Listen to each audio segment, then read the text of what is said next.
Hello everyone, my name is Renu and today I'll be talking about hypnotism. So I would like to start with a short video, and I know the title of the video says get hypnotized, but you will not get hypnotized mainly because me and my friends tried this video before and we were perfectly fine. So here's the video. To follow my directions. Stare at the center of this wheel.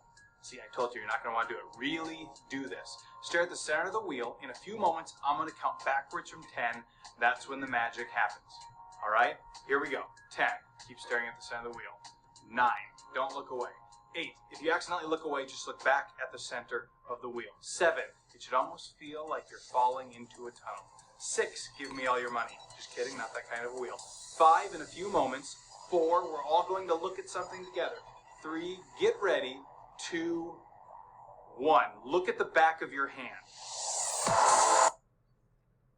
So I will be explaining the video in a couple of seconds, but first I want to give the formal definition of hypnotism.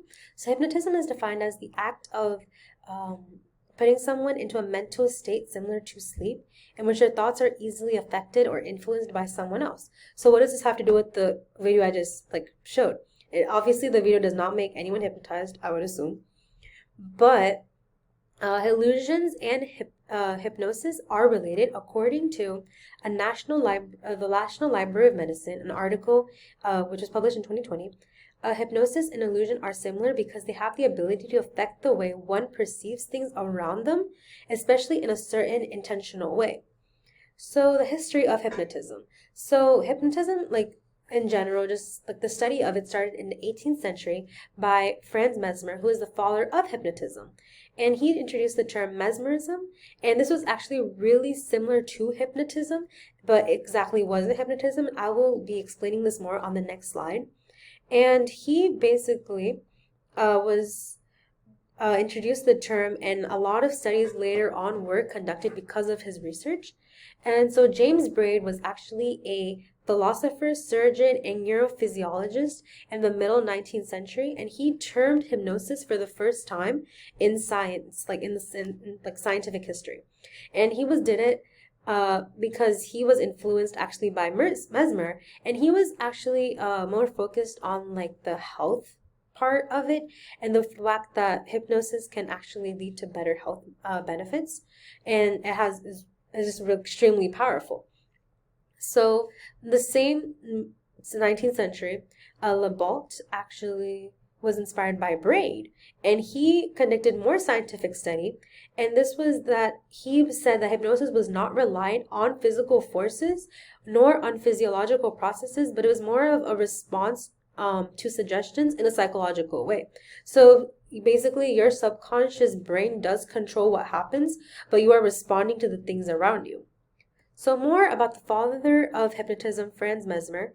And so he introduced the term mesmerism, which was a hypnotic state influenced by the hypnotist on the patient. And he was inspired by the astronomer Maximilian Hell and his theory of animal magnetism. And animal magnetism is a type of therapy that is used for a healing process. So Mesmer's his hypothesis in general was that a fluid flows from your head to your foot, which was the north to the south pole. And the way that he justified his treatments is that you can channel the fluid itself and it will move. And you can move it to different parts of your body to heal different achings in your body. And the thing was, his treatments did work, and he did this by adding magnets.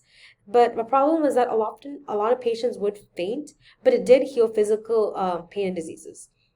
For instance, there was a blind pianist called Maria. Her name was Maria Paradis, and she was able to see while in treatment, as to where she was not blind during the treatment. However, a problem with this treatment in general was that after the treatment was over, she would be back to normal, as in that the effects that the treatment had would not last on her permanently, in the best or most desired way. So many people were just mesmerized by Mesmer's treatments, mainly because it was so unique and that people were getting healed, and he was more of a one-day overnight hit. However, there were a lot of people that criticized him because they were extremely scared of the fact that people drastically fainted. So they thought it wasn't safe for them in general. Along with that, many people, as to where any scientific study has been concluded, any scientific study always has the most common critique is that, is it a form of black magic? Does it have evil powers? The same questionings Mesmer did occur or endear, and a lot of people did not appreciate it. However, Mesmer's work is still continued on today because it is being used today in modern day research. So there are 4 types of hypnotism. One is hypnotherapy, and this is basically using hypnosis for just as therapy. And the thing with this is that it can be used to treat mental and physical issues. And it's most common to be treated in anxiety disorders like OCD, and it's also used for like migraines and phobias. And stage hypnosis is hypnosis that is used to entertain the crowd. However, the effects are temporary. For instance, I know that during Leap Week, which was like the first week of college, Augusta actually brought in a live hypnotist, and many people were awed by the power that hypnosis had to offer. But this is just the only purpose of stage hypnosis is to entertain someone. Self-hypnosis is something that we can actually all do to ourselves, and it's more of like you conditioning yourself to perform a routine or just to have a routine. So a lot of people use self-hypnosis for increased concentration and attention, so that's usually through forms like yoga and meditation. Natural hypnosis is something that every single person has experienced at least twice a day. One is when the transition of you just going to sleep, like from being awake to going to sleep. Like that transition period is a form of natural hypnosis. And the same thing the next day when you wake up, it's when the moment like you're trying to wake up, that natural hypnosis is a state that your brain enters because you are in your subconscious mind and you are very relaxed, but you are slowly becoming more alert. So, according to a 2022 article by the UK College of Hypnosis and Hypnotherapy, these 4 types of hypnosis are just very prevalent in society today. So hypnotherapy has effects of its own and has data of its own. So many people who take hypnotherapy, as I said before, they take it for disorders like anxiety or just even physical pains like in general. So a lot of people say that they got higher pain tolerance, and up to 50% of people say that they got higher pain tolerance. So the thing with this is that it's not an intentional result, it's more of an unintentional one, and it's more of the fact that it's an automatic response because your brain is so conditioned as to where you can bear pain, especially physical pain as well. So according to the 2020 article published by the Koch Foundation, it says that the average success rate for hypnotherapy is approximately 93%, and this is 51% more than psychoanalysis and 19% more than behavior therapy. However, negative effects are implied in hypnotherapy. One is that headaches and dizziness do occur very often, and some people experience nauseousness. So many myths revolve around hypnotism like any other scientific concept. One is that hypnotists will be able to control your mind.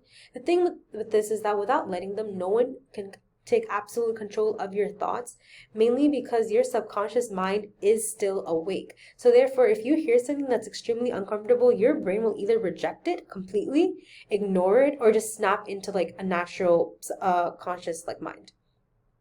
Another myth is that hypnosis comes from a form of black magic. Again, this is extremely false because hypnosis has been researched over the years throughout centuries for many, many years by many, many people. Another is that bad memories can be erased permanently with hypnotherapy.